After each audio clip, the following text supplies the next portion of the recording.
Serigne Djily Fall. C'est moi, Pape Birane Seck, responsable de la commission communication et presse, du comité chargé d'organiser cet événement historique, qui est une première au Sénégal, peut-être même dans le monde. Ce que le marabout, notre Serigne, notre guide religieux Serigne Djily Fall, Ibn Serigne Modou Ablaye Fall Ndar, petit-fils de Mame Cheikh Ibrahima Fall, a dit en premier lieu, c'est justement de saluer ses compatriotes sénégalais, mais également formuler des prières à l'endroit de Serigne Mountakha Mbacké, khalife général des Mourides, de Serigne Amdi Modou Mbend Fall, khalife général des Baye Fall, de Serigne Talla Ablaye Fall, khalife général de Serigne Ablaye Fall Ndar, de Serigne Cheikh Bintou Fall, khalife général de Serigne Modou Ablaye Fall Ndar. Il les salue, les remercier pour leur appui et leur soutien qui l'ont aidé à engager cette forte et grande responsabilité qui est d'organiser aujourd'hui cette cérémonie et cet événement. Il s'agit justement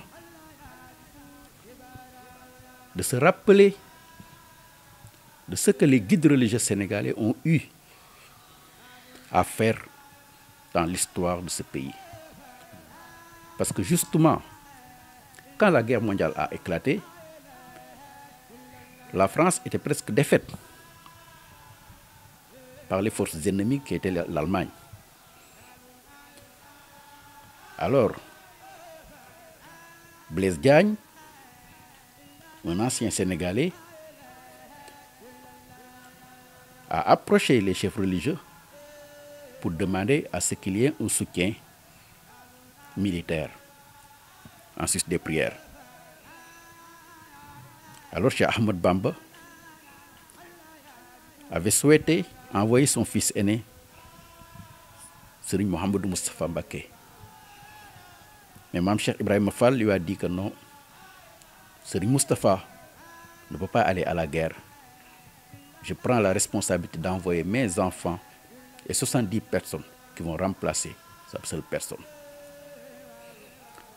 C'est dans ces entrefaites qu'il a envoyé son fils aîné, Serigne Mohamedou Fadel Fall, qui malheureusement est décédé, en tout cas est déclaré introuvable, disparu. Il n'est plus revenu. Ensuite,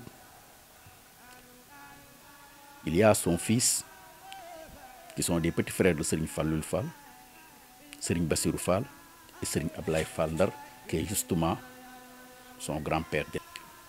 Seydi El Hadji Malick Sy également avait envoyé son fils aîné. Malheureusement, lui aussi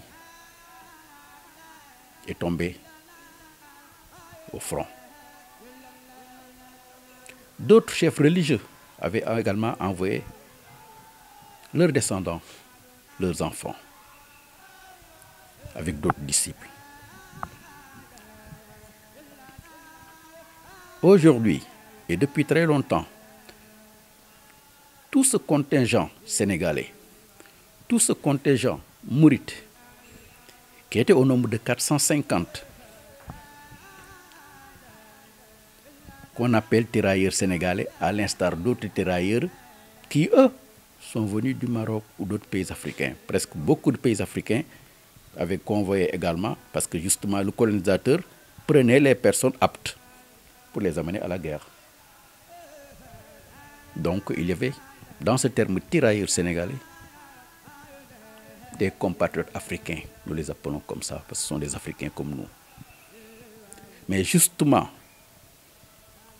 ces tirailleurs qu'on pouvait dire, nommer tirailleurs religieux, entre guillemets, parce que issus des familles religieuses qui sont partis à cette guerre sous notre statut, sont restés presque dans l'anonymat. On ne les nomme pas, on ne leur accorde pas leur place dans l'histoire de ce pays, dans l'histoire de cette guerre mondiale. C'est pourquoi Serigne Djily Fall a eu le souhait de se rappeler de ce fait historique et de redonner à ses grands-parents, à ses grands-pères, à ces valeureux, ces patriotes, leur place qui sied dans l'histoire de ce pays, pour que nul n'en ignore, et pour que ça reste gravé sur les pierres, de sorte que la prochaine fois, quand on aura à dire les tirailleurs sénégalais, ce ne seront pas seulement tous les tirailleurs, tous les guerriers, qui ont les combattants à ces guerres-là, qui sont sénégalais, maliens, guinéens, burkinabés, mais on dira effectivement que parmi ces gens-là, il y a eu un contingent de disciples religieux qui ont participé à cette guerre et qui ont combattu aux côtés du tout français et qui ont aidé dans une forte mesure à bloquer l'Allemagne et à vaincre l'Allemagne. Voilà le sens donc historique, voilà le sens de cet événement, voilà la portée et le souhait de Serigne Djily Fall. Et ce qui doit exister dans le cadre des relations économiques, militaires et tout, entre la France et nous, parce que justement nous avons versé notre sang pour la France, il n'y a pas lieu aujourd'hui de dégager la France ou de dégager une autre partie. Ce qui l'intéresse, c'est que justement la France reconnaisse foncièrement et fondamentalement ce que nous, Sénégalais, et nous, Africains, nous avons fait pour la libérer de l'étau allemand, mais que nous également, nous puissions collaborer et coopérer avec la France dans la dignité, le respect que chacun y gagne. Donc, France dégage, ça n'existe pas selon lui. Il n'est pas d'accord pour ça. Il faut que tout le monde travaille justement ce monde actuel où il y a un brassage, il y a tout ce qu'il faut entre nous et les autres pays du monde. Il faut qu'on continue. Le monde est devenu un village planétaire où tout le monde doit commercer, mais commercer dans la paix, le respect et la dignité. Notre guide religieux, Serigne Djily Fall, souhaite, en tout cas c'est sa volonté et son ambition, que cet événement soit effectué chaque année, que ça soit fait chaque année partout au Sénégal et même à travers le monde. Donc ça c'est une première, mais une première qu'on veut inscrire dans l'infini. Parce que nous sommes des passagers, nous avons initié, mais nous sommes sûrs que cet événement nous dépasse. Nous sommes sûrs que cette œuvre est tellement grandiose que nous ne pouvons pas la matérialiser seuls. Donc nous aurons notre partie à faire, mais d'autres auront leur part à faire. Quand il a eu cette idée, et l'accord et la bénédiction de ces guides religieux, Serigne Djily Fall a invité à convier toutes les autres familles religieuses de ce pays. Donc ce n'est pas une fête seulement confrérique mouride, mais c'est une fête nationale, c'est une fête religieuse.